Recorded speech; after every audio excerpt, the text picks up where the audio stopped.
Welcome to the PRISM 2025 webinar series. This is this year very big events that going to happen by the end of this month, which is 26 and 29 at Giles Wembley, Penang.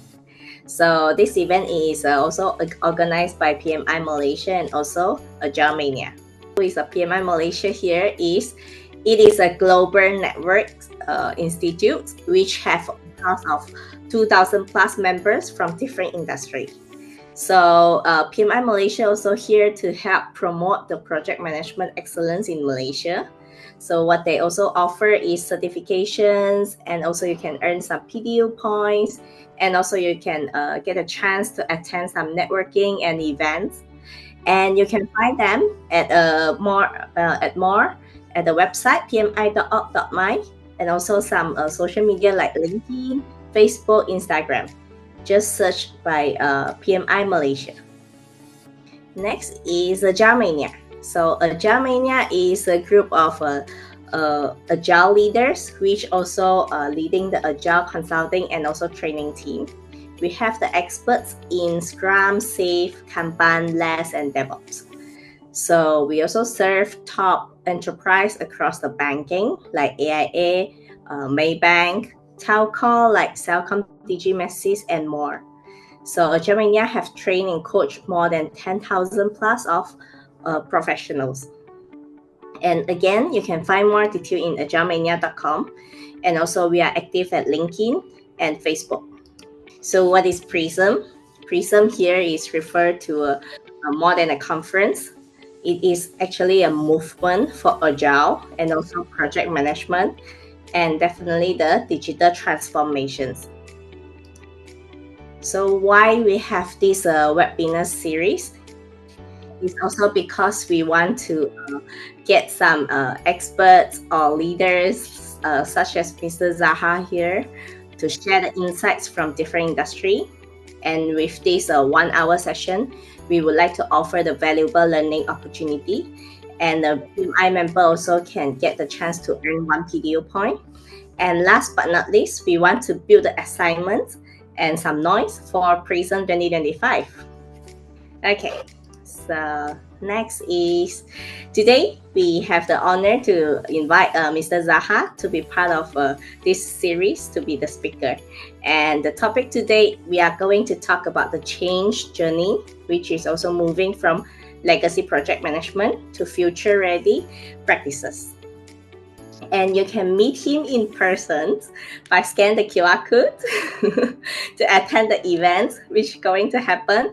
And this year the theme is Bionic Edge, and it is also means the human and the AI going to collaborate together for more sustainable project success. Assalamualaikum and very good morning, ladies and gentlemen. Thank you for attending this session. I hope it will be, I would say, give us some insights of on topics of a change journey, moving from legacy project management to future-ready practices. The topic is kind of interesting. As you see, myself as I would say currently I'm with Petronas TP Custodian Project Management, and also the Project Management Skill Group Advisor for the organizations. After 30 years experience in project management, from front end to the implementations, right, from power generation, transmission, distributions, including the onshore oil and gas production facilities and petrochemical, right? So 30 years is not a short stint, and when I looking into the topic of moving from traditional to the future ready, meaning that sharing the practices of the old style or the traditional style that I've been through into the current situation, dynamic situations where we have AIs and aspect of sustainability that we need to incorporate into our implementations, right? So not only working on projects, but I also working on some internal initiative for my company on the project management of the future, meaning that incorporating digitalizations, more efficient work process, and also looking into the how we man our projects, because it's more of the capital project delivery, construction intensive, a lot of resources, logistics, and dealing with many stakeholders. With IPMI Malaysia as one of the associations, is on the award, winning the award for IPMI Malaysia in 2022, and also the silver awards in globally, right? So this is all the experience that I have, and it's good to what we call when we have experience on the implementation. It's good for me to share, and also listening to others on their experience so that we can learn along the way in implementing our projects. As of now, you can see our current landscape in project management is not as straightforward as before because of the dynamics that we are experiencing, right? At present, for example, remember last time when we have COVID, our first MCO was in 18 March 2020. That's how things, the way we work also shift. From a very day-to-day going to office, we have to work with, I would say, working from home. The organizations like my company in Petronas has to establish fast the infrastructure, like the Microsoft applications, and also working what we say remotely, and how best we can monitor our ongoing projects remotely, right? That's where it, I would say, triggered the innovative methodologies, new way of workings to cater for the current situations, right? And now we have more emerging trends. The AIs, later I show how more of topics of AIs come into the picture, right? And the technology advancements that can help our work efficiency in delivering project, right? So whatever I'm telling here, from the way we manage our life, you want to get married, you want to go for holidays, everything's been planned, right? So it is a project by itself. You plan, then you implement, right? So your grandma asks you to build some gardens facility or features. So it's a project by itself, right?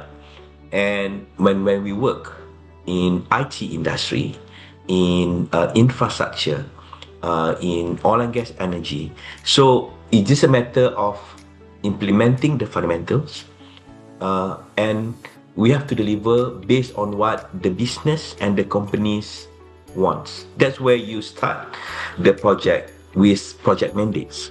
How you were mandated, how we were mandated to deliver the projects, right? Based on what the business want. The equivalent that we always hear is about project charter. That basically how things start. So in different business, different environments, they may not call it project charter, but universally, we are at the project practitioner, call it project charter, right? So mandate is the one that we need to look at. So as I walk you through the informations, insights that we have during this session, eventually you can see how those elements or activities that we are doing will link back to the mandate that we've been given in delivering our service, consultation, advisory for project management, right?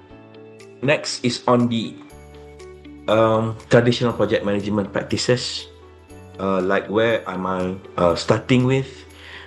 Project phases are very linear structure because it's all majority are predictive, right? Just for your information, within the organization of Petronas, there are IT projects, infrastructure, building facility projects, and where I came from the facility, from the information that you've seen, I came from a very high capital intensive environment where project phases are well defined, with a clear start of end phase, right? The predictability must be very, very accurate, because the management wants to know how much is going to spend to build this facility, right? And that's where the for the predictability and also the delivery, the customer, the business, the assets want to have all the records being well recorded for them to operate the facility later, and also for the expansions. And once each has been completed in phases, if you want to do changes, it's very cumbersome, right? Because way years back, everything is on papers, right? And it's filed. It's a very, I would say, voluminous documentations, paperwork, until they can say that once you completed, the documentation is as big as your facility, right? That's how the traditional project management practices were or are, that we are still having now, because no matter how big or small, the assets, the business would want to simply, I would say, just want the project to be executed fast, because the objective is to get the facility outcome, to get the buildings that they want, right, fast. How much it's going to cost, and how long it's going to take. And because eventually it will have to be tied to the economics and the returns afterwards, based on what the facility can give to us, right? And the challenges that we have now is not as easy. The rapid technology change, later we can see on the AI, right? The remote and hybrid works, like I mentioned before, 18 March was the first MCO 1, MCO 2, 3, 4, 5. Then we almost back to the where we were now, where we are now. Last time, most of the time we work at home, work from home, with all this facility like we are having now. Typically, years back, when we have this seminar, whatever, very seldom, very rare, I would say, we can have this, I would say, a remote session like this. However, where we are now, we can see this kind of a very, I would say, become a norms to all of us, getting connected remotely and sharing this thing more effectively, right? And regulatory compliance becomes more strict, right? When we have sustainability requirement, emission, certain country has already imposing the emissions requirement, limit of emission, CO2 emission requirement, right? And along the way, you can see the risk management, the risk of the projects become more complicated. Not to say complicated, I would say more interesting, because the uncertainties that we have, right? No one predict the Russian war. No one predicts what's going to happen in Iran, right? So somehow, after one situations of COVID recovering, those unrest situation has also impacted certain or most of the industry, right?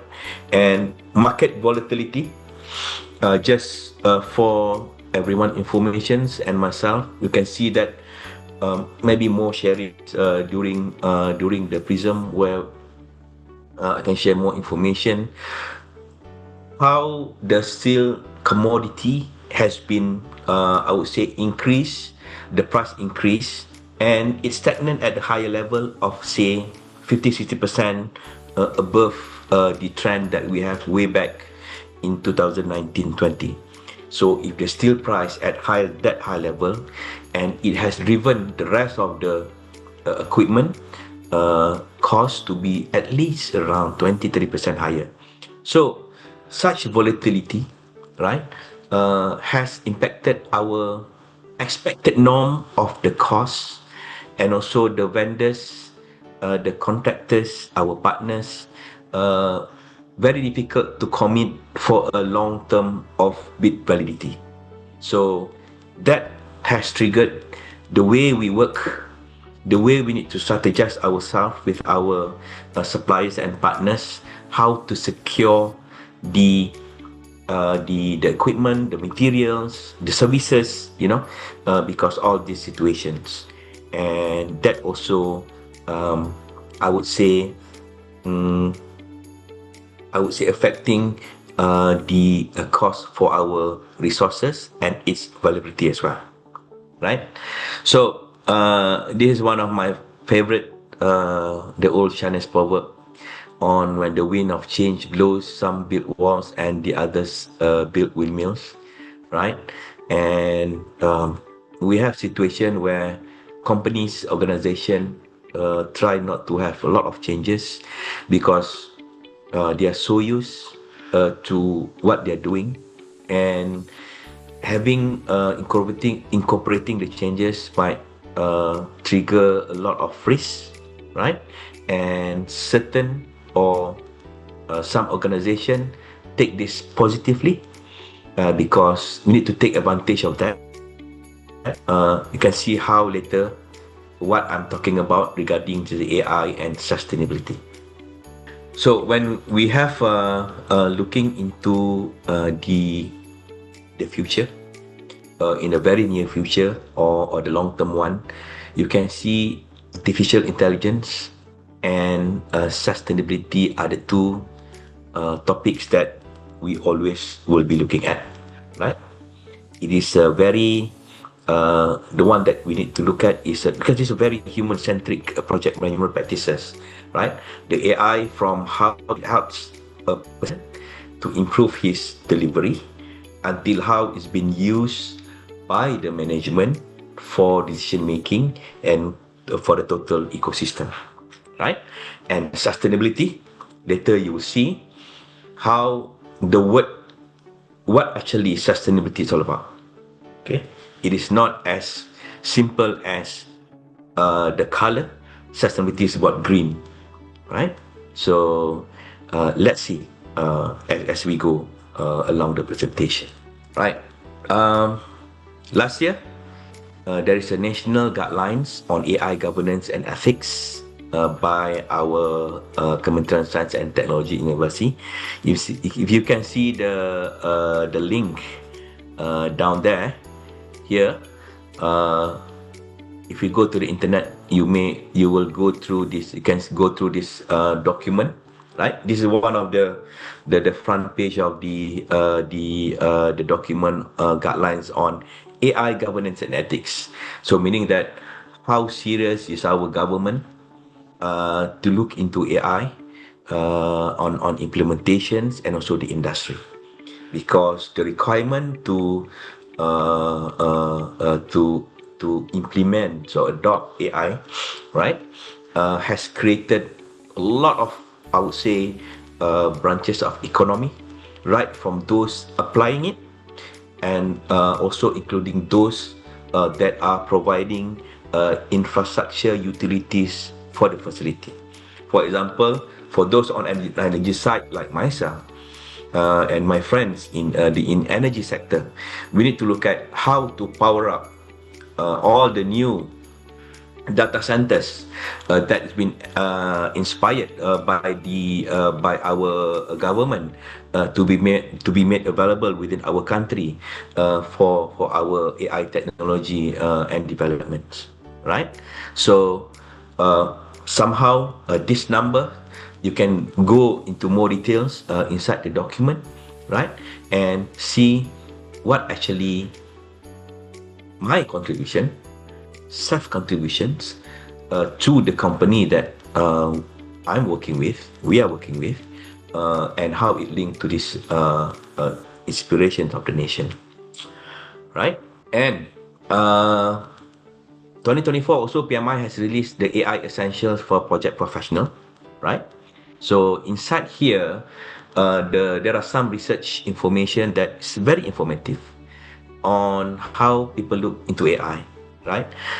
Having all this, I would say, key findings in my presentations, and I've shared this during the presentation early last year during the Dubai International Management Forum, and also on change management together with the session with Kpinta, right? Because to implement change is not as easy.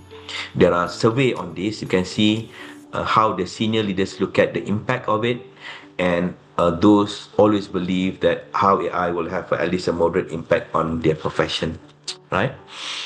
Increase efficiency, productivity, gain competitive advantage, right? A more informed decision making, optimize cost, and also the reduce risk, right? So these are the key elements of impact of AI, right? So meaning that when all the industry leaders have start looking into this and business really appreciating AI, to me and to and for all of us, we need to embrace this, and I strongly believe a lot of webinars on this under PMI, and also including those that going to be presented during the conference, right?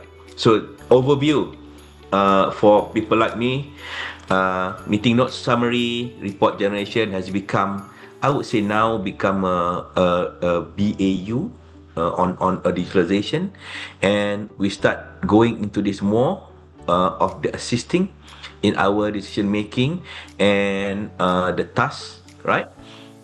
Many things has been many features has been built.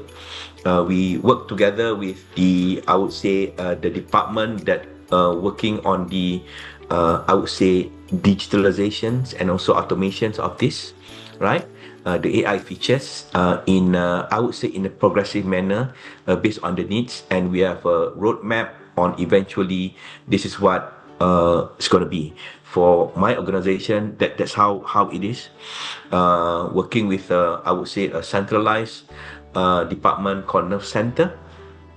They are looking into these overall features under the group digital, and this has been the, I would say, help us in charting how AI can help providing a more efficient tools in assessing our data, and also use it for our project decision makings, right? And reporting.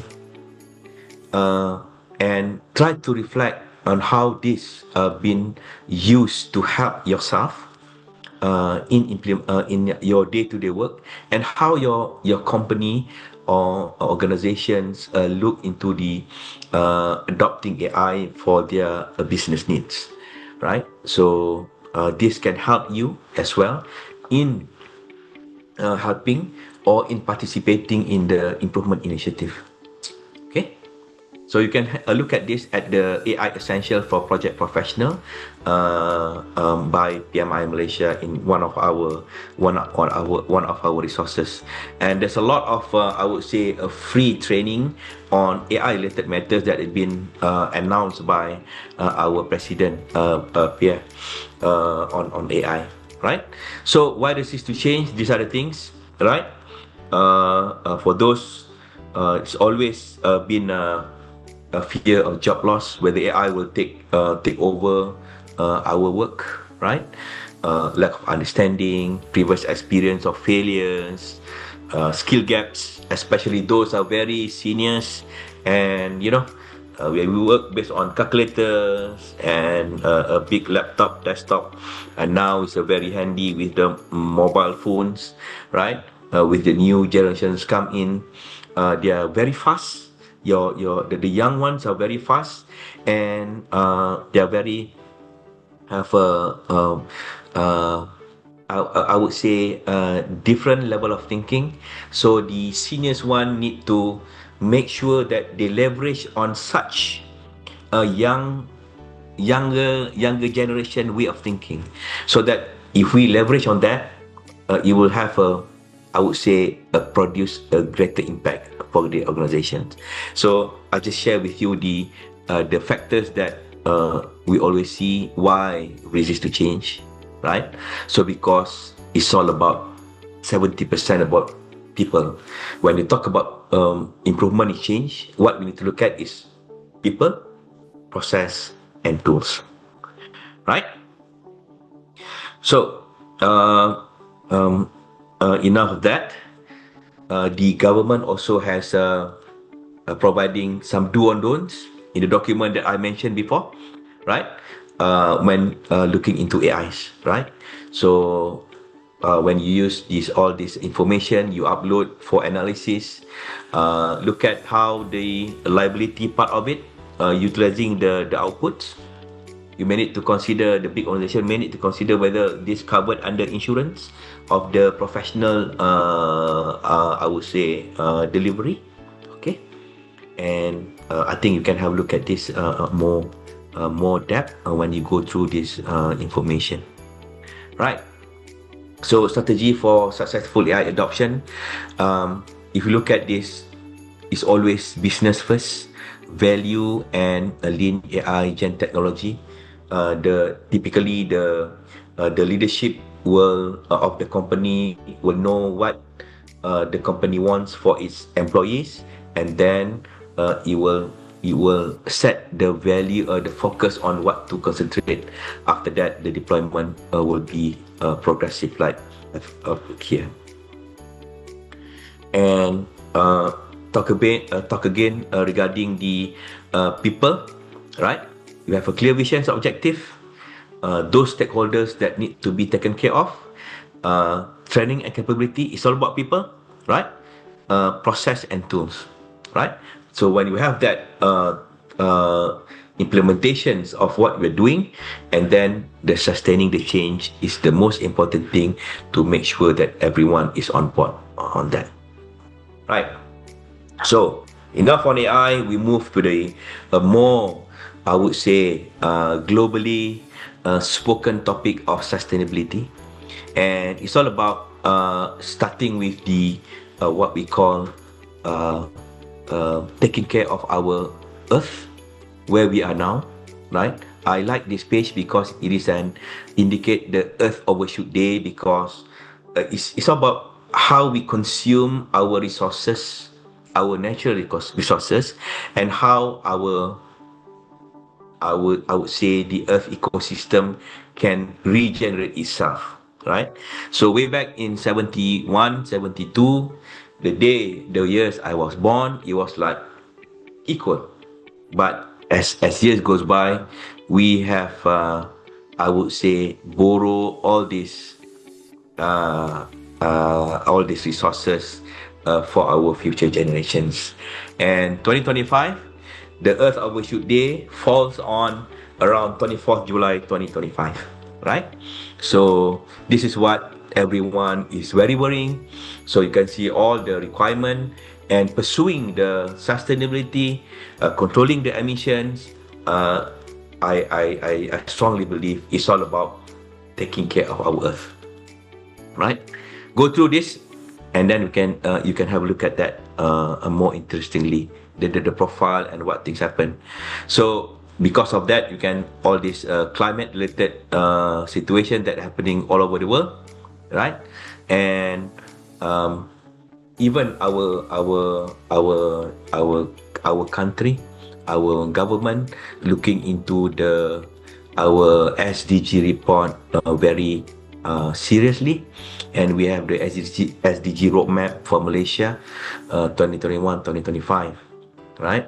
So we are falling behind, and we need to really looking into this more effectively, right?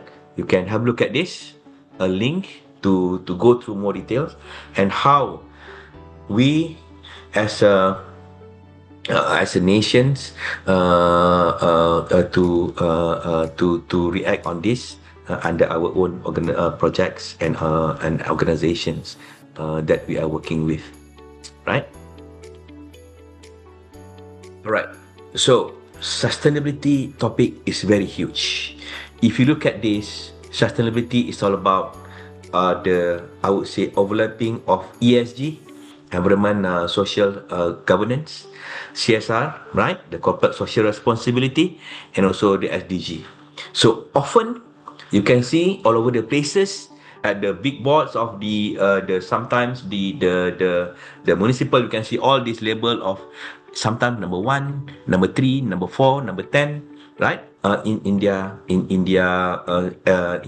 board, meaning that these activities or this development supporting this it is.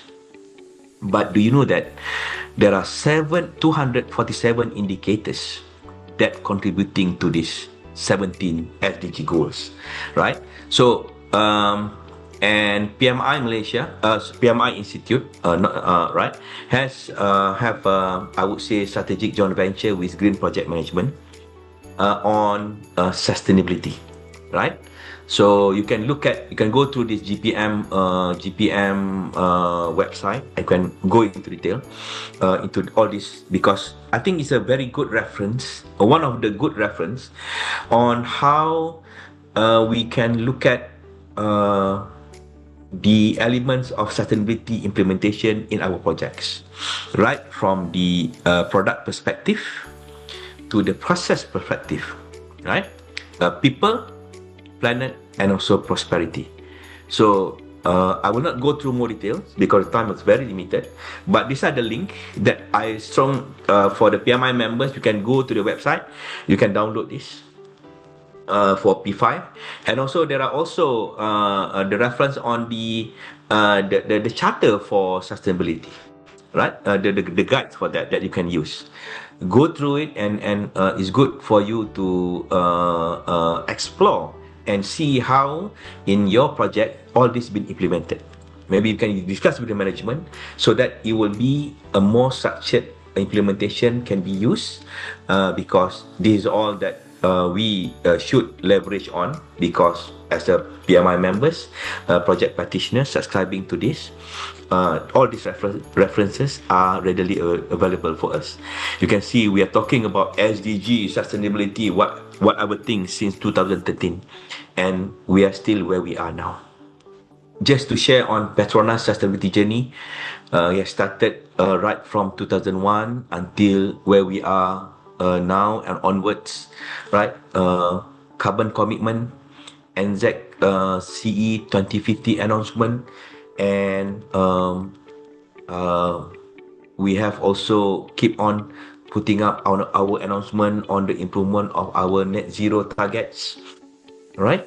And you can have a look at this under this link of when you go to petronas.com on the sustainability. There are more information inside there. I like to share this as if you want to go to explore more detail on how sample of organizations looking seriously into sustainability. And just for your information, it for Petronas at present, it based on these 4 pillars of delivering net zero, thriving with nature, fostering just transition, and also creating sustainable value, right? Linking to the elements that I've shared before in the earlier page, is creating value is all about true responsible governance, right? Delivering net zero is all about emissions of our operating facility, CO2 emissions, right? And also a new projects consideration for the low carbon business, right? Fostering a just transition is all about when the organization work in different country, we need to look at that country requirement and demand, and also how we need to treat and make sure that we take care of our employees, suppliers, and communities accordingly, right? So this is what fostering a just transition is all about. And thriving with nature, I think the names speaks by itself, right? And there are a lot of activities along these 4 pillars of guides on sustainability. It's very interesting. So if I go deeper, I will not have good enough time for the rest of the topics that we're going to talk about, right? All right. So, of course, there's a challenges in implementing sustainability, right? Cost concerns, whether if we were to comply to the sustainability requirement, emission requirement, whether this is, I would say, claimable through the I would say, a tax on the taxation part of it. How to measure our emissions and our efforts, right? And also the resource availability, the specialist availability to support on the topic of sustainability, right? Because you see that how huge is the topics. For our organization, there is a dedicated department or section that look into this corporate sustainability for the whole organization, right? This include the requirement for trainings and also the awareness session for all our management, top level management until the working level, right? So this, and you can have a look at how it's been implemented in your organization, regardless it's a small company or big organization, right? Because everyone is looking into the same objective of taking care of our earth, right? So at the corporate level, the top management level, the strategy for the successful adoption is all about do it because it is right things to do, based on how you see the impact of the ecosystem, on how we undergo our implementing or undergo our daily life, and how we create such impact to the ecosystem, right?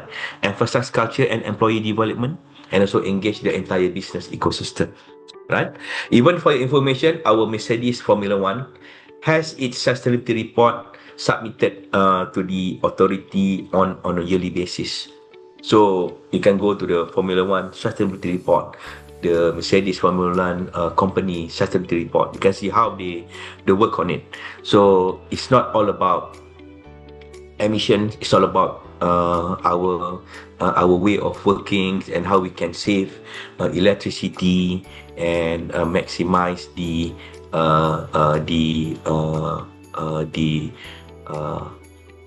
work environment that least utilizing the energy drawing from those processes. Okay,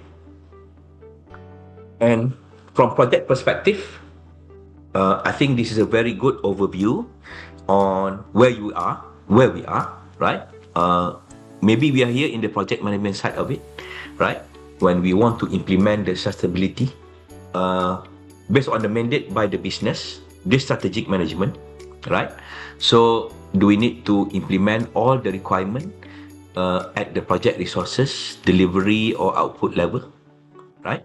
Because I indicated here for the, I would say, generic illustration, because some organization look at it from portfolio basis, program basis. Some has to look at it only at the project management basis. And you look at when you deliver projects, it has an impact to the outcome and also those who going to operate it, because impact to the assets, operations, and also the performance of the facility, of the plant, of the product that you are producing, right? So these are those the end user. So this how it need to be overview part of it that need to be considered for your sustainability management implementation, right? So I believe this is my last pitch that I really like to share in summarizing my presentation. Business value is equal to prudent expenses and effective efforts, meaning that when you've been assigned a project, right, you will spend a lot of time in defining the projects. After that, you will go for a final authorization. During this defining stage, there are a lot of risks, because lot of uncertainty, right? So this is where the risk is getting lower and lower because you study and explore more and more on the projects until you're going to appraise it to your management. We are basically appraising how much later we're going to spend to build the facility, to build the buildings, whatever the product is.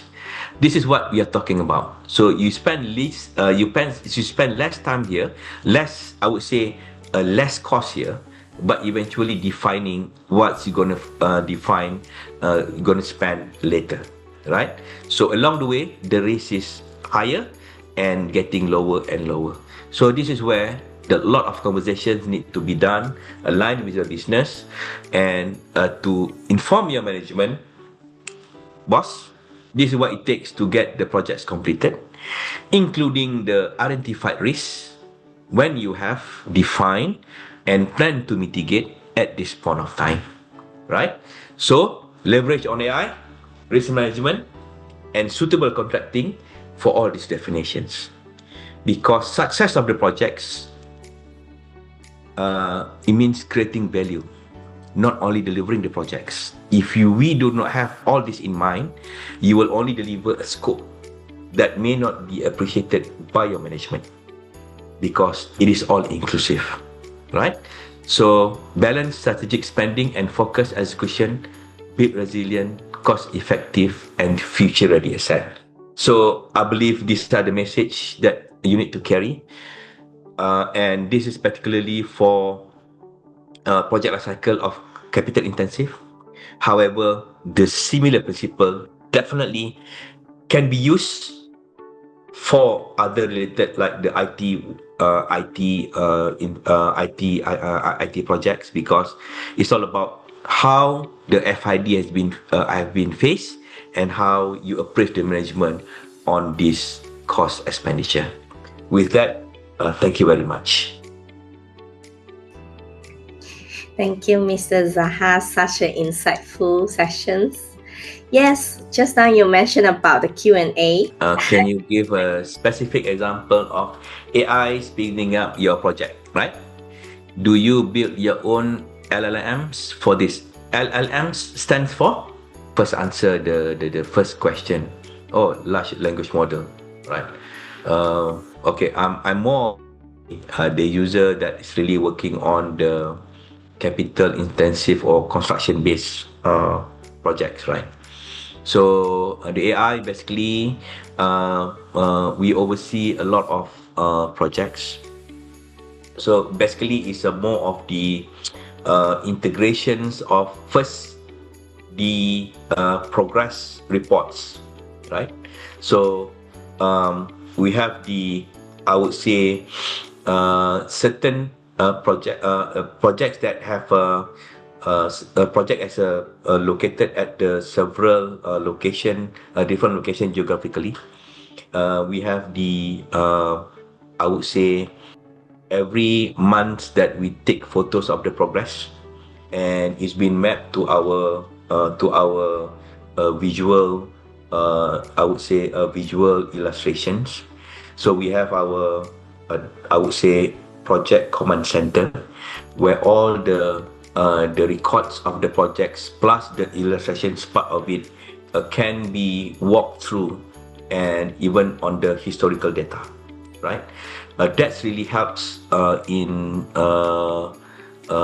the what we call how AI speeding up our projects, because we can monitor the progress, and based on that, the physical progress report has linked to our Primavera P6, and some trending of, I would say, abnormalities or delays can be has been triggered for us to get alerted, to discuss with the project team that such trending will need to be addressed accordingly. So it helped us in determining that, right? Apart from we have these features of the videos, cameras looking into the been located at the strategic locations of the construction sites. That helps monitoring the HSE performance and also the non-compliant, so that we can monitor and such when they record that the sensors, whatever thing, can trigger the incompliance. So that helps us speeding up the tracking on monitoring, right? 70-20-10 model, Talat, is all about just now looking into the people and process changes that are proven required most of the efforts, right?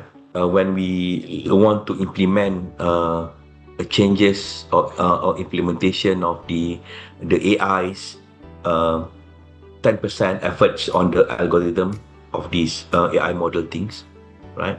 And 20% is all about establishing the tools, right?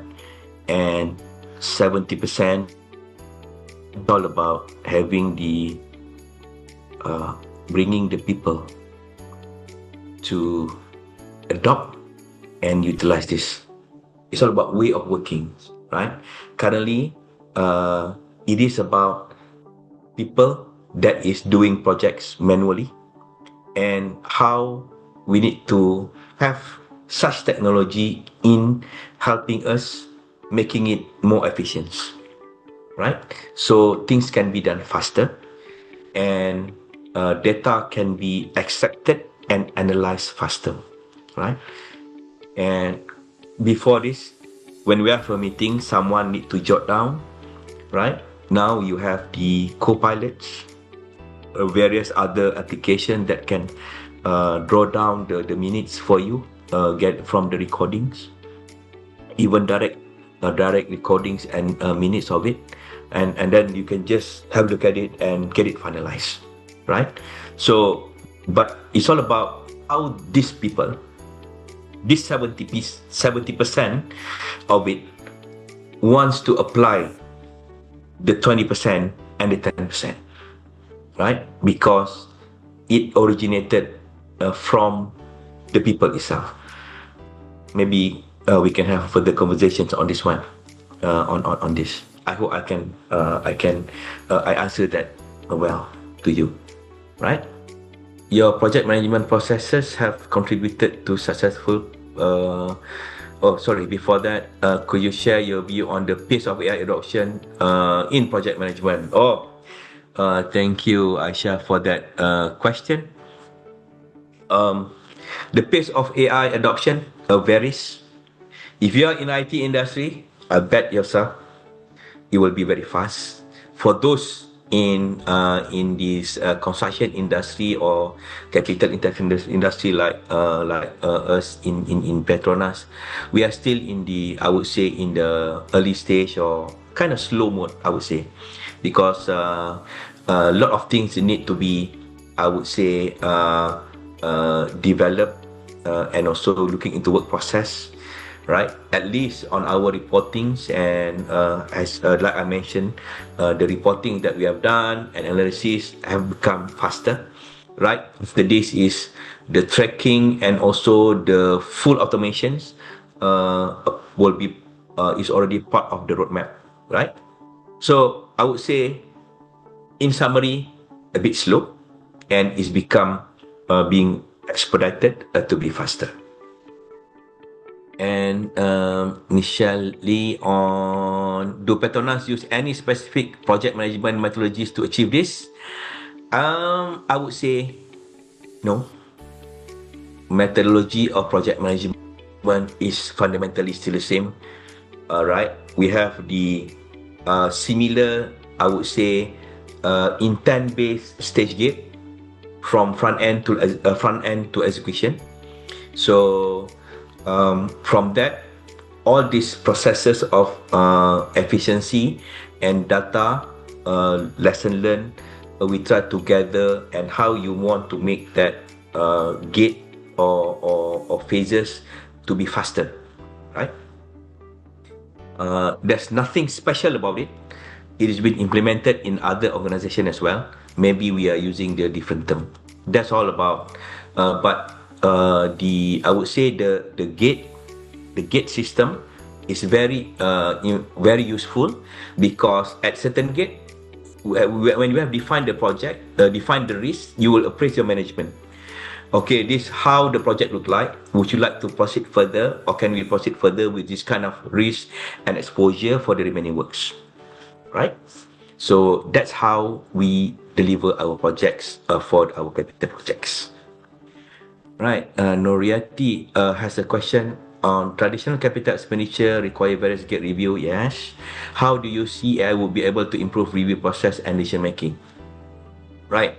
So, like I mentioned, Noriati, on similar to what I'm responding to Michelle, we have our, I would say, intent-based gate, stage gate, right? Meaning that at the front end level, front end status, we define the project, then we appraise our management accordingly, right? Until we achieve the time where we inform the management, these are the outcome of the studies and what we need to spend more, right? During this phase, based on our project datas, for example, the cost engineering will have those data and have the trendings very handy already. They know already at this particular years, this is the expenditure that is being extrapolated for this particular for the forecast year that we're going to spend. And for our engineering, we have a lot of database from our previous project in our PDMS system, so that those I would say can be easily withdrawn as a sample, so you don't have to repeat it again, right? So that's how AI has helped us in expediting the decision making, right?